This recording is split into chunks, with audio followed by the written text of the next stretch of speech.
ஆஸ்திரேலியாவில் மென்செஸ்டர் நகரில் உள்ள மசாஜ் கிளினிக் ஒன்றில் பெண்களுக்கு பாலியல் தொல்லை கொடுத்த முகமது சாகிப் என்ற நபருக்கு நீதிமன்றம் 11 ஆண்டுகள் சிறை தண்டனை விதித்துள்ளது.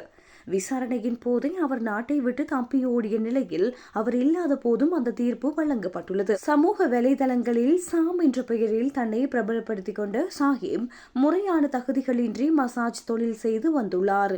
2021 மற்றும் 2022 ஆண்டுகளில் 3க்கும் மேற்பட்ட பெண்களை மசாஜ் செய்வதாக கூறி அவர்களின் அனுமதியின்றி அத்துமீறி நடந்து கொண்டதாக குற்றம் சாட்டப்பட்டுள்ளது.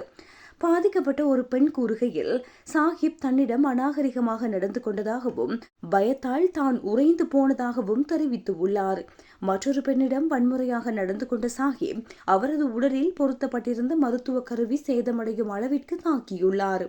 முதல் முறை புகார் அளிக்கப்பட்ட போது போலீசார் முறையான விசாரணை நடத்த தவறியதாக நீதிபதி ஹிலாரி மேன்லி கண்டனம் தெரிவித்துள்ளார். அப்போது அவர் கைது செய்யப்பட்டிருந்தால் மற்ற 2 பெண்கள் பாதிக்கப்பட்டிருக்க மாட்டார்கள் என்று நீதிபதி தனது தீர்ப்பில் சுட்டிக்காட்டியுள்ளார். தன்னை பாதித்த இச்சம்பவத்தால் தனது இயல்பு வாழ்க்கை முற்றிலுமாக பாதிக்கப்பட்டுள்ளதாக ஒரு பெண் கண்ணீர் மல்க தெரிவித்துள்ளார். குற்றவாளி தண்டனையிலிருந்து தப்பிக்க நாட்டை விட்டு ஓடியது தங்களுக்கு மிகுந்த மனவேதனையையும் அநீதியையும் அளிப்பதாக பாதிக்கப்பட்டவர்கள் கூறியுள்ளனர். தற்போது முகமது சாஹிப் மீது 4 பாலியல் அத்துமீறல் வழக்குகள் நிரூபிக்கப்பட்டுள்ளன. அவர் சர்வதேச அளவில் தேடப்படும் குற்றவாளியாக அறிவிக்கப்பட்டுள்ளார்.